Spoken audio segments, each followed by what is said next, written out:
Hello അസ്സലാമു അലൈക്കും. ഇന്ന് ഞാൻ നിങ്ങൾക്കെല്ലാവർക്കും ഉപകാരപ്പെടുന്ന ഒരു വീഡിയോ ആയിട്ടാണ് വന്നിരിക്കുന്നത്. വീട് എല്ലാവരെയും സ്വപ്നമാണ് അല്ലേ?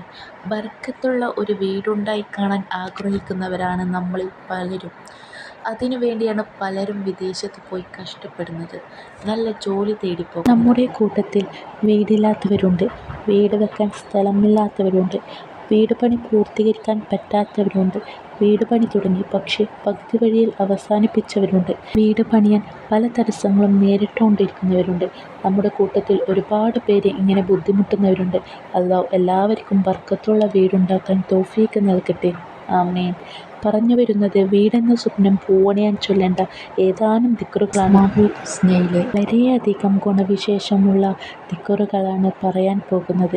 ഈ ദിക്റുകൾ ചൊല്ലിയാൽ ഇൻഷാ അല്ലാഹ് നിങ്ങളുടെ വീടെന്ന സ്വപ്നം പൂവണിയും. യാ ജാമിഉ യാ അല്ലാഹ്, ഒരുമിച്ച് കൂട്ടുന്നവൻ, സമ്മേളിപ്പിക്കുന്നവൻ. സുബ്ഹി നിസ്കാര ശേഷം ഈ ഇസ്മു 114 തവണ അർത്ഥം ചിന്തിച്ചുകൊണ്ട് ചൊല്ലുക. 2. യാ ഫത്താഹു യാ അല്ലാഹ്, വിജയം നൽകുന്നവൻ. സുബ്ഹി നിസ്കാര ശേഷം ഈ ഇസ്മും ചൊല്ലുക. ഈ ഇസ്മു ചൊല്ലുമ്പോൾ വലത് കൈ നെഞ്ചിൻ്റെ ഭാഗത്ത് വെച്ച് 71 തവണ ചൊല്ലുക. യാ മാലിക്കുൽ മുൽക്ക്, രാജാധിരാജൻ, 212 തവണ ചൊല്ലുക.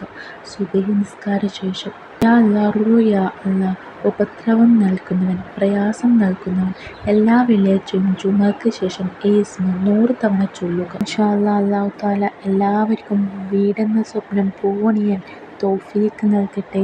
ആമീൻ. ഇതുപോലത്തെ ഉപകാരപ്പെടുന്ന വീഡിയോകൾക്കായി ചാനൽ സബ്സ്ക്രൈബ് ചെയ്യുക. ഇൻഷാ അല്ലാഹ് അടുത്ത വീഡിയോയുമായി ഉടൻ വരുന്നതാണ്. അസ്സലാമു അലൈക്കും വറഹ്മത്തുള്ളാഹി തആല വബറകാതുഹു.